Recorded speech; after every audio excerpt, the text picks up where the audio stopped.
Sutra teratai yang menakjubkan. Bab 23. Aktivitas lampau Bodhisattva Baisaja Raja. Sun Fasyang Sutra Teratai episode 1834. Melihat Buddha parinirvana dan membangunkan stupa untuknya. Para bodhisattva harus bersungguh hati. Kita harus bersungguh hati. Dengan bersungguh hati, barulah Dharma dapat diserap ke dalam batin.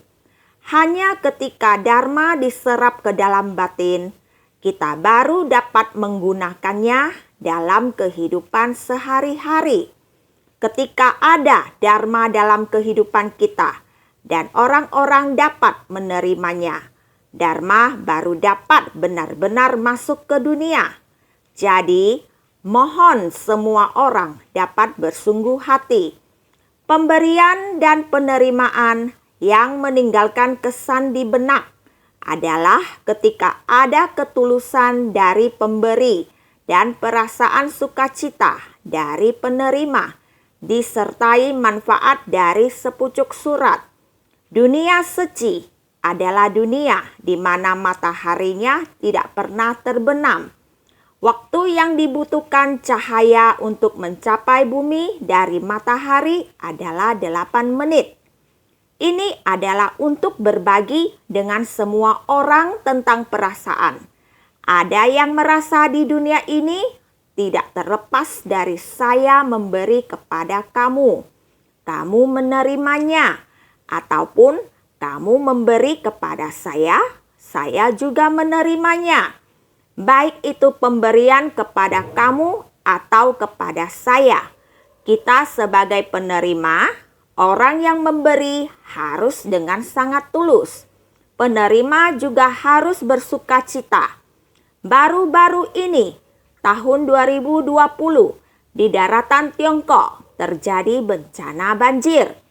Banjir ini sangat parah. Banyak orang yang terkena dampak bencana. Dengan adanya jalinan jodoh, insan suci dapat pergi ke sana. Orang yang terkena bencana mempunyai jalinan jodoh untuk menerima bantuan. Ini merupakan satu jalinan jodoh. Orang yang bisa ke sana, mereka bersumbangsi dengan sangat tulus. Cinta kasih itu berasal dari kasih yang tulus dari dalam hati. Mereka bersedia bersumbangsi. Mereka tahu bahwa jalan sulit dilalui, jembatan yang putus dan tanah longsor setelah bencana banjir membuat jalan sungguh sulit untuk dilalui. Namun, ketulusan hati para bodhisattva ini berasal dari ketulusan di lubuk hati mereka. Cinta kasih yang tulus itu tak tega melihat para makhluk menderita. Mereka bersedia mengatasinya, melewati jalan yang sulit dilalui. Mereka pergi ke sana. Tujuan utama adalah untuk memahami, mensurvei area bencana. Ketika survei area bencana, dapat bertemu dengan para korban. Jadi, mereka pergi dengan membawa oleh-oleh. Jalannya sulit dilalui, namun mereka sangat tulus. Korban bencana sudah terdampak. Tiba-tiba hujan turun deras. Ari bah datang dengan cepat, menerjang rumah mereka sehingga hanyut terbawa air. Mereka kehilangan rumah tinggal. Relawan mengunjungi tempat sederhana itu. Dengan sedikit buah tangan, orang yang menerimanya bersukacita, menderita. Mereka mengutarakan kepahitan hatinya. Dalam sekejap, semua barang di rumahnya lenyap. Tidak menyisakan apapun. Merasa sangat putus asa. Dia sempat berpikir, apa artinya hidup ini? Tidak memiliki apapun. Insan suci ini tidak saling kenal, namun mereka sangat tulus. Dengan lembut memberikan penghiburan. Sikap mereka dalam memberikan penghiburan membuat batin para korban bencana yang telah putus asa ditambah dengan penghiburan sehingga dia merasakan kehangatan, menebarkan senyuman dengan berlinang air mata, berkata dengan senyum di sela-sela air mata. Awalnya merasa tidak lagi memiliki apapun. Apalah artinya hidup? Melihat kalian datang seperti ini, sekarang merasa masih ada harapan di dunia ini.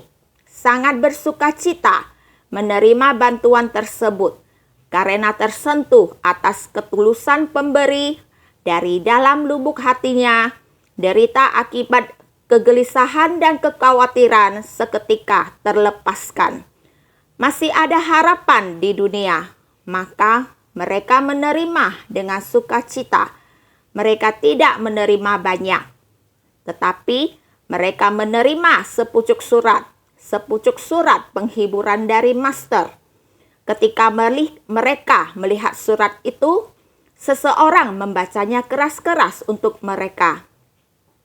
Perasaan mereka sangat gembira, berkata, "Meskipun tidak ada banyak hal, surat ini memberi kita begitu banyak. Surat ini adalah kata-kata terbaik." Setelah mendengarkan dan membaca, selanjutnya mereka pulang, mengambil surat itu kembali, membacanya berulang kali, melihatnya kembali.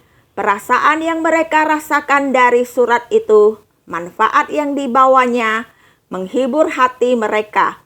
Meskipun tidak banyak hal, surat ini mewakili segalanya, menghibur hati mereka, maka mereka katakan bahwa hal itu ringan. Tetapi isinya sangat mendalam.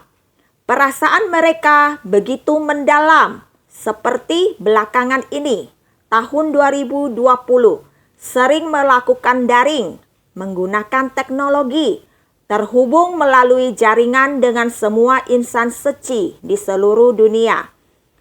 Pelatihan online dengan Kanpu 4-in-1 seluruh dunia. Mereka tidak bisa pulang ke Taiwan, maka terhubung dengan jaringan seperti ini untuk giat bersemangat untuk acara penutupan. Karena perbedaan waktu antara Taiwan dengan seluruh dunia, saya lalu membaginya menjadi 2 hari. Saya melakukan yuan-yuan atau penutupan dengan mereka.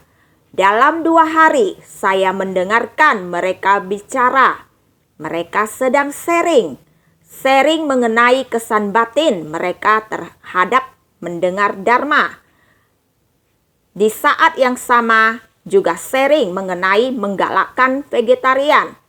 Tahu bahwa Master pada satu gelombang ini karena pandemi COVID tidak bisa mengungkapkannya dengan kata-kata. Tetapi ada satu hal yang mesti digalakkan, itu adalah vegetarian. Berharap orang-orang bervegetarian, harus bervegetarian. Berharap orang-orang membangkitkan perasaan cinta kasih dari dalam batinnya, seluruh cintanya. Berharap orang-orang membangkitkan keluar cinta yang utuh, maka haruslah bervegetarian. Karena dengan bervegetarian, maka berarti melindungi kehidupan, melindungi jiwa kehidupan, mencintai orang, menyayangi hewan. Bagaimana bisa menahankan manusia demi nafsu keinginan mulutnya, melukai jiwa kehidupan hewan untuk memenuhi nafsu keinginan mulut dari manusia? Jadi berharap semua orang bisa bervegetarian. Vegetarian setiap hari yang diseringkan, setiap hari yang dirasakan oleh batin. Semua orang tidak terpisahkan dari membahas mengenai topik vegetarian. Begitu banyak negara dan semuanya membahas mengenai bervegetarian. Amerika, insan suci Amerika sudah menggalakkan vegetarian. Sudah menggalakkan sampai 1.200.000 makanan vegetarian. Oleh karena itu, mereka menghitungnya. menyelamatkan nyawa makhluk hidup. Sudah bisa menyelamatkan berapa puluh ribu ayam, babi, dengan 500 kotak makan dihitung. Sama dengan menyelamatkan 91.200 ekor ayam, 2.400 ekor babi. Sangat banyak. Angka yang tidak bisa disebutkan. Bersungguh hati. Demikian menggalakkan dari 1 juta porsi lebih makanan. Dihitung sudah berapa puluhan ribu hewan terselamatkan. Oleh karena itu, biasanya semuanya adalah rakus akan satu nafsu makan. Sesuap demi sesuap makan. Tidak terpikirkan sesuap demi sesuap nafsu makan menyebabkan berapa puluh ribu, berapa puluhan ribu nyawa hewan. Di berapa juta makanan lenyap di mulut kita. Melihat mereka hitung keluar angkanya. Sekali menggalakkan bervegetarian. Semuanya sangat bersungguh hati menghitungnya. Oleh karena itu, dikatakan dengan angka membabarkan dharma, ini sangat menyentuh. Insan suci seluruh dunia adalah demikian berbagi kisah kesan batin yang diperoleh. Kisahnya sangat banyak. Tidak habis dikatakan saat berbagi melalui panggilan video. Saya bertanya, jam berapa di sana? Di sini masih pagi buta. Saya berkata, kami di Taiwan, sekarang waktu sore. Ada yang berkata, di sini sekarang malam hari. Sudah hampir tengah malam, sudah jam 11 malam lebih. Saya beritahu mereka, kita masih belum terlalu malam, baru jam 5 atau 6 sore. Ada yang selisih waktunya 6 jam, ada yang lebih dari 10 jam. Jadi, ada selisih waktu, tetapi tidak ada selisih sedetik pun dunia suci. Adalah dunia di mana matahari tidak pernah terbenam. Di beberapa tempat masih pagi buta. Saya beritahu mereka, kita sudah mau istirahat. Kalian sudah mau mulai latihan dengan tekun. Insan suci tinggal di seluruh dunia. Ada yang hendak beristirahat di tempat ini. Di tempat lain, ada yang sudah mulai bekerja. Bukankah ini dunia di mana matahari tidak pernah terbenam? Bumi berputar mengelilingi matahari. Sinar matahari untuk mencapai bumi perlu waktu 8 menit 20 detik untuk menyinari mencapai bumi. Jadi, bukankah menakjubkan? Sangat menakjubkan. Kita manusia di bumi. Kalian di sana pagi, tetapi kami yang di sini sore.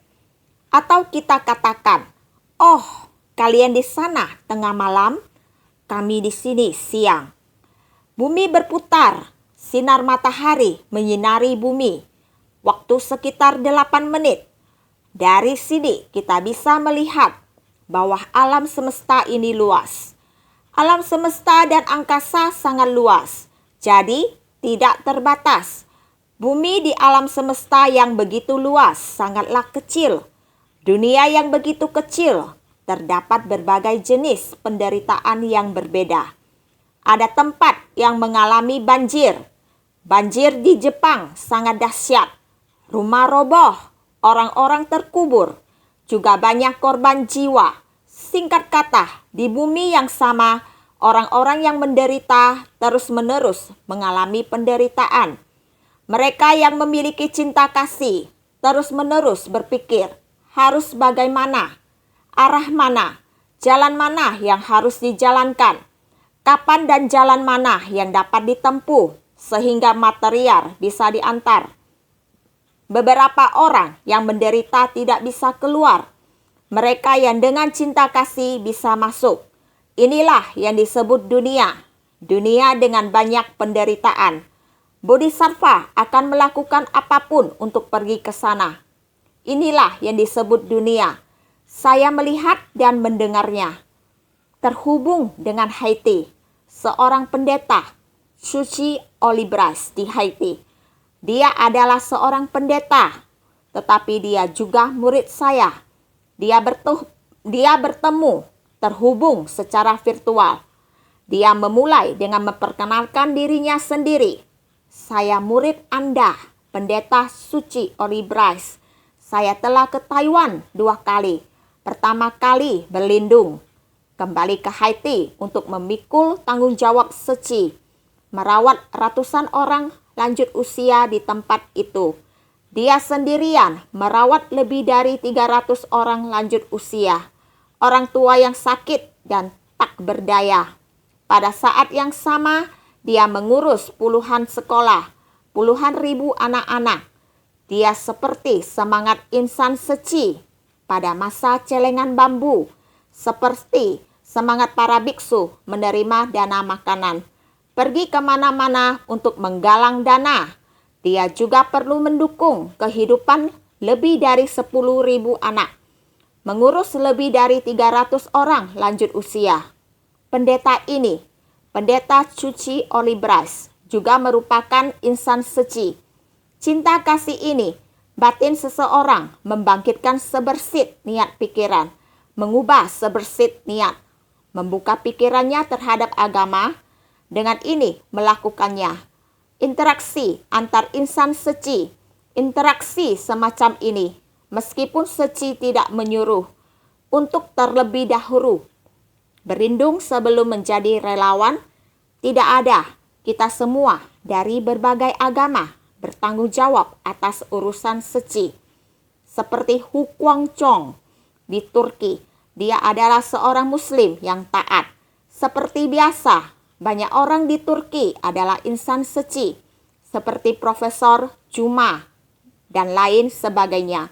Ada wali kota mereka, meskipun masih percaya pada agama mereka, tetapi mereka juga pendukung Seci. Bertanggung jawab, mereka tetap sangat bersatu hati dalam bersumbangsi. Singkat kata, semangat Seci adalah semangat Bodhisattva. Bodhisattva mengikuti ajaran Buddha, memiliki kelapangan dada seluas jagat raya hingga dapat merangkul seluruh alam semesta. Bodhisattva muncul dikarenakan ada makhluk yang menderita. Mereka bersumbangsi untuk makhluk hidup yang menderita. Hanya ada pemikiran seperti ini, tidak ada permintaan hal lain. Bersumbangsi, terus bersumbangsi, tanpa pamrih. Ini adalah kita sebagai insan Seci di dunia ini. Dunia Seci adalah dunia di mana mataharinya tidak pernah terbenam. Di negara manapun, kita dapat melihat insan Seci yang sedang bersumbangsi. Di sana orang yang sedang beristirahat, kita di sini sedang memulai sehari yang baru. Demikianlah dunia Seci adalah dunia di mana mataharinya tidak pernah terbenam. Bodhisattva Baisaija Raja juga sama. Dari kehidupan ke kehidupan, tiada waktu bersantai dalam hidupnya. Kehidupan mengikuti hukum alam, sama-sama memiliki masa anak-anak, sama-sama memiliki masa remaja.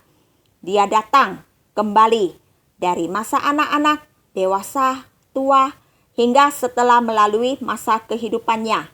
Dalam seumur hidupnya, tidak pernah meninggalkan Dharma Buddha.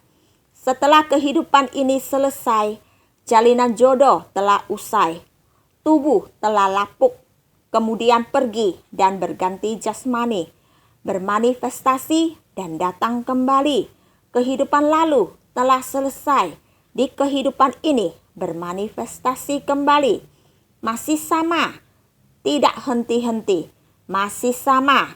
Buddha pun masih ada di dunia, sehingga Bodhisattva Baisaija Raja, yang juga merupakan Bodhisattva yang disenangi semua makhluk pada kehidupan lampaunya, di kehidupan lampau sebelum-sebelumnya, di kehidupan berikutnya setelah kehidupan ini, beliau masih menjadi teladan hidup, menggunakan tubuhnya untuk mendidik para makhluk, menggunakan cinta kasih yang didapatkan dari Dharma Buddha untuk menyelamatkan para makhluk.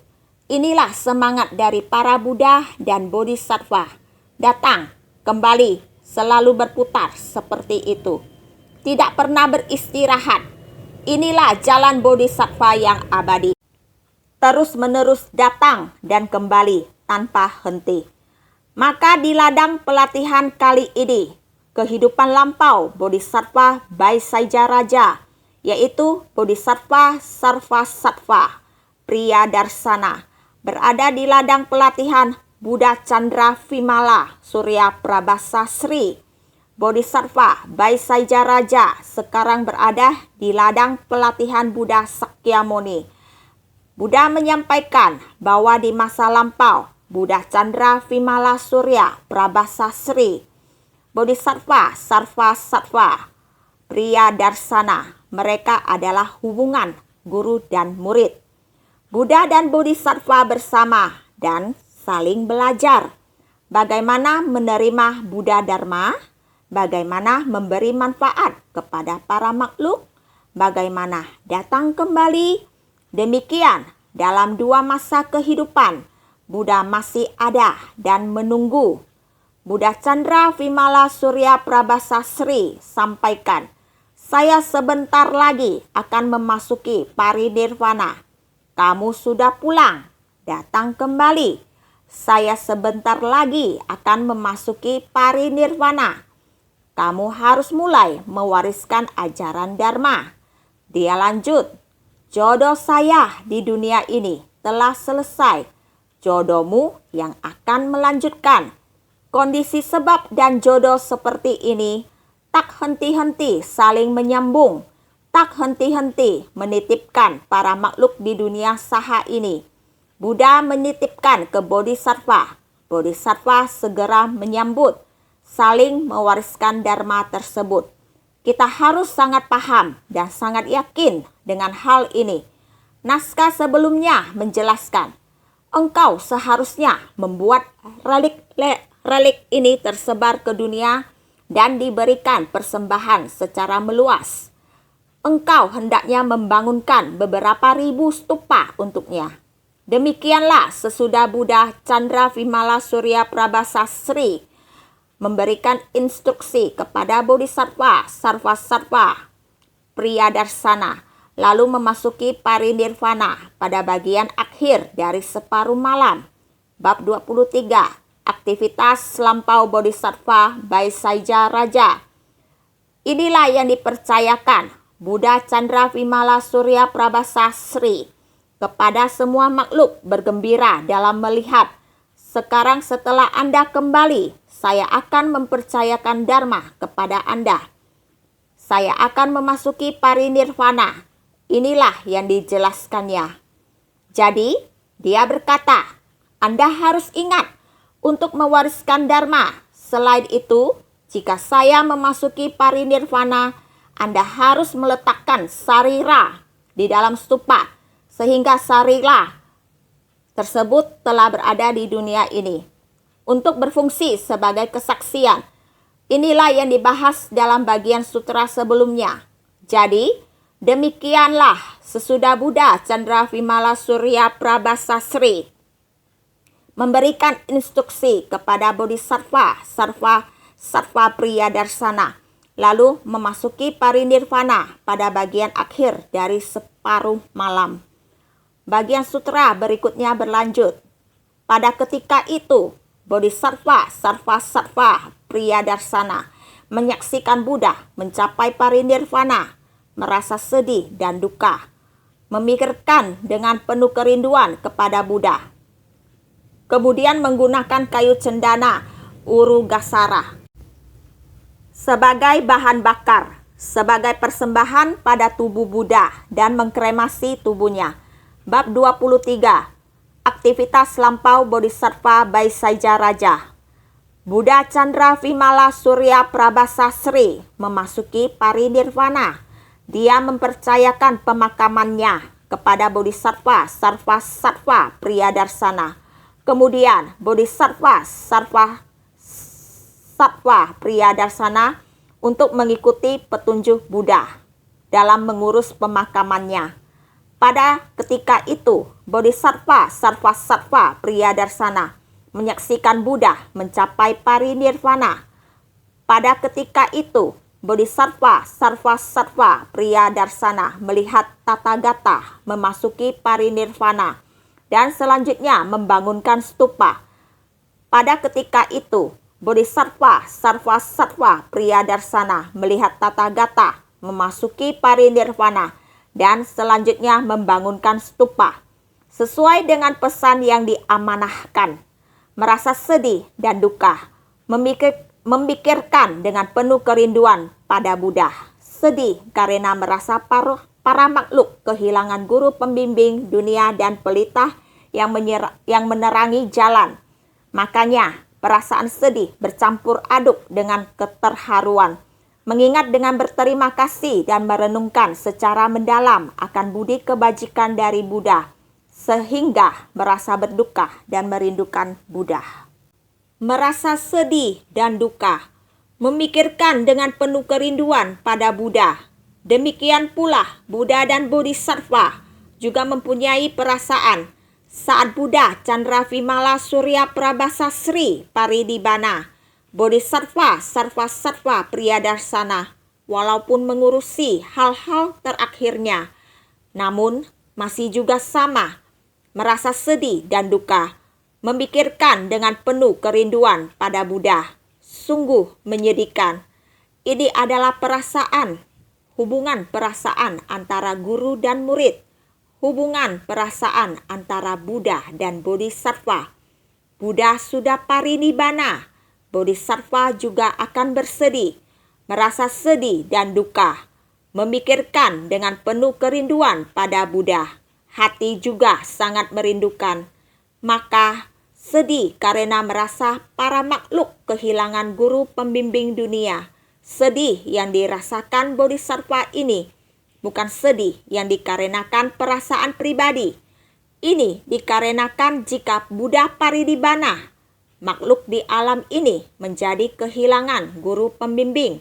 Karena Buddha bagaikan ayah yang berbelas kasih untuk dunia, juga merupakan guru pembimbing di alam manusia.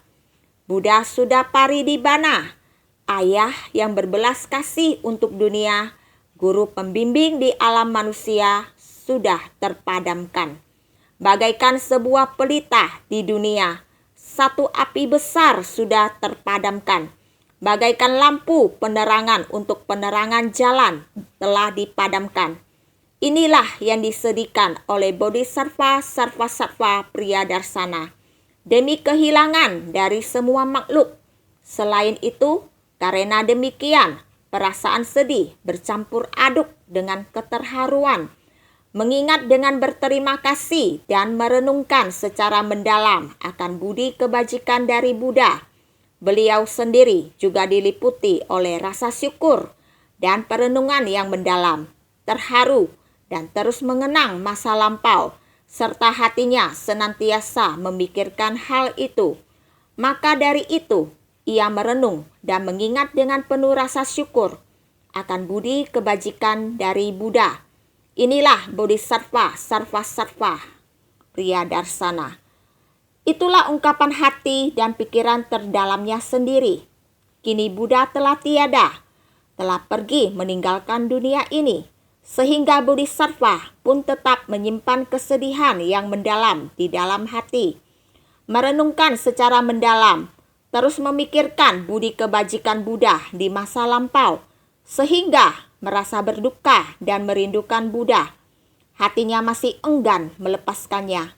Oleh karena itu, merasa sedih dan duka, memikirkan dengan penuh kerinduan. Ada orang berkata, orang yang telah menemukan jalan, telah menghapus noda batin dari pandangan dan emosi. Kenapa masih demikian? Ada orang yang berkata, mengapa? Bukankah orang yang membina diri seharusnya memutuskan ikatan cinta? Mengapa setelah Buddha mencapai parinirvana, Bodhisattva masih memiliki perasaan sedih dan duka, serta memikirkan dengan penuh kerinduan seperti itu? Ada orang yang mengkritik dan berkata demikian. Orang yang telah menemukan jalan seharusnya telah menghapus noda batin dari pandangan dan emosi. Lalu kenapa masih memiliki perasaan sedih dan duka, serta kesedihan yang begitu mendalam? Merasa sedih dan duka, memikirkan dengan penuh kerinduan. Orang yang telah menemukan jalan, telah menghapus noda batin dari pandangan dan emosi. Kenapa masih demikian? Jawaban, emosi dari para makhluk agung bukannya bersedih pada orangnya, melainkan berduka pada dharmanya. Tathagata mempercayakan jalan mulia padanya. Sekarang Buddha telah pergi, mata dari manusia dan dewa telah pun padam. Hendak kemanakah 7 kelompok murid bergantung? Jalan ini tidak dapat diwariskan. Itu akan seperti malam yang amat panjang. Maka Bodhisattva merasa sedih, rindu, pilu, dan kagum. Jawabannya seperti ini. Emosi dari para makhluk agung bukannya bersedih pada orangnya, melainkan berduka pada dharmanya. Karena makhluk agung adalah bodhisattva. Bodhisattva, perasaan bodhisattva bukan demi orang lain, melainkan untuk dharma. Perasaan itu bukanlah demi perasaan saya, melainkan untuk dharma. Jika Buddha pergi, apakah dharma akan lenyap selamanya? Mereka bersedih karena alasan ini. Meskipun Buddha telah mempercayakan dharma ini kepada kita, mampukah saya menyebarkan dharma itu seperti yang dilakukan saat Buddha di dunia? Dapatkah saya mengajar para makhluk dengan cara ini? Disinilah letak kesedihannya. Apakah dharma dapat terus diwariskan? Bukan bersedih karena orang lain, melainkan untuk dharma. Jadi, Tathagata mempercayakan jalan mulia padanya. Tathagata telah memberi saya tanggung jawab yang begitu besar. Kini Buddha telah parinirvana. Mata dari manusia dan dewa telah pun padam. Manusia dan dewa yaitu cahaya, bagaikan sebuah lampu yang tiba-tiba padam, tanpa cahaya yang menerangi jalan. Bagaimana manusia dapat melihat jalan yang harus ditempuh? Bagaimana manusia dan dewa dapat menerima prinsip kebenaran? Jadi, yang dikhawatirkan adalah dharma ini. Apakah manusia dapat menerima dharma ini? Apakah para dewa dapat menerimanya? Saya menerima dharma ini.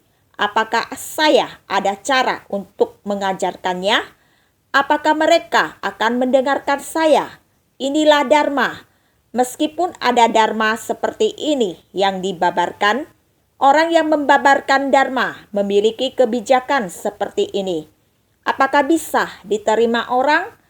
Prinsip kebenarannya terletak di sini. Sehingga beliau mengkhawatirkan apakah dapat diwariskan. Sehingga sekarang sebenarnya hendak kemanakah 7 kelompok murid bergantung? 7 kelompok murid merujuk kepada biksu, biksuni, upasaka, upasika. Juga terdapat siksamana, sramanera, sramaneri. Demikian merupakan 7 kelompok murid.